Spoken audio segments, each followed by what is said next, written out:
Representatives, today we are faced with a resolution to urge all states to opt in for the federal government Affordable Care Act Medicaid expansion. However, while this resolution may be good in its intentions, it is simply the wrong approach to reducing poverty and helping impoverished citizens in America. Due to the two facts that, 1, increasing Medicaid will overcrowd emergency rooms while creating a shortage of doctors, leading to an overall decrease in quality of care, and 2, that there are many other more effective ways of combating this problem of poverty in America. This resolution is clearly foolish to pass and will be ineffective in its goals. I urge all of you to stand with me in the firm negation of this resolution. First of all, countless studies have shown that the number of new Medicaid recipients under the Affordable Care Act in states that have already opted in for the increases have caused severe overcrowding of emergency rooms, as people with this small amount of coverage provided by Medicare still do not have the coverage where they feel comfortable to go to non-emergency room medical facilities. According to Harvard health economist Amitabh Chandran, these impoverished people almost exclusively use emergency rooms. And because doctors are paid less by Medicaid insurance, medical students have been losing initiatives to become doctors, which will lead to a shortage of extremely necessary doctors in the very near future. Even today, with the influx of ER patients from Medicaid, the quality of care has inevitably been decreased, as doctors are forced to see more and more patients just to keep their standard salaries. And for those who think that any care, no matter how bad, is better than no care, this is simply not the case.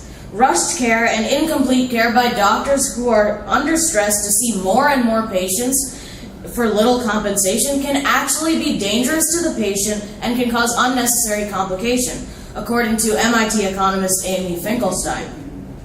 Now, secondly, it is clear that there are many other ways to combat poverty in the United States instead of providing these free benefits to citizens that will actually cause more problems than it solves. Instead, the amount of money states will have to spend on this resolution can be used to create jobs for the impoverished through infrastructure projects or by promoting small businesses and their employees. States may not even have the money to pay for this insurance, as many of these states, unlike the federal government, because of their constitution, cannot simply borrow money to do anything that they want.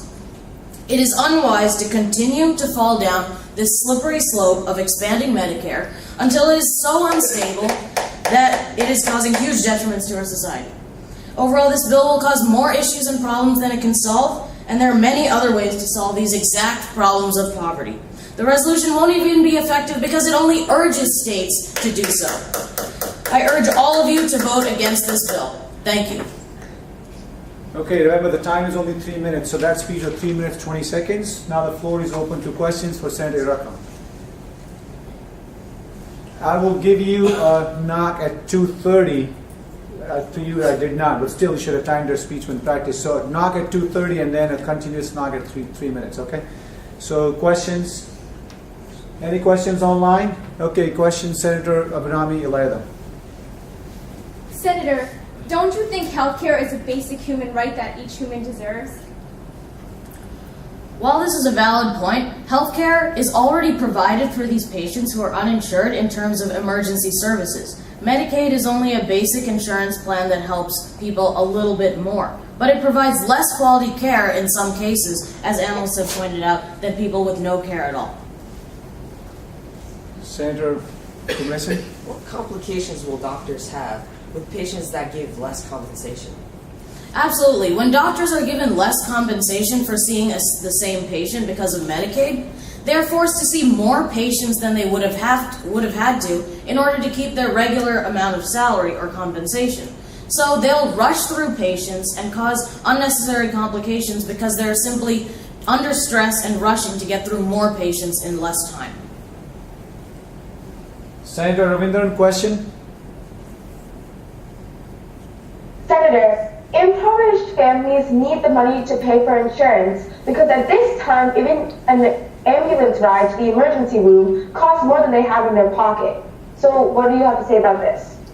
Like I stated to a previous senator, emergency care is already provided to these people without insurance. We don't have to provide them with Medicaid in order to do this. And as I stated in my speech, we should be investing in job creation and infrastructure in order to give these impoverished people jobs so that they eventually will be able to pay for this insurance. Senator Latham, Akshay? Senator, don't you agree that if there are more people to give medical care to, then there will be more jobs created? No, this is absolutely not the case. If we continue to give more and more medical care for free to these people that is not even good quality, it won't make that many people more fit to work in jobs, and it will be using money from the states. Time. Okay, thank you, Senator Irakam. Thank you. Okay, next speech is a pro speech in affirmation, and speaker is Senator Latham, Akshay Latham. Needed higher?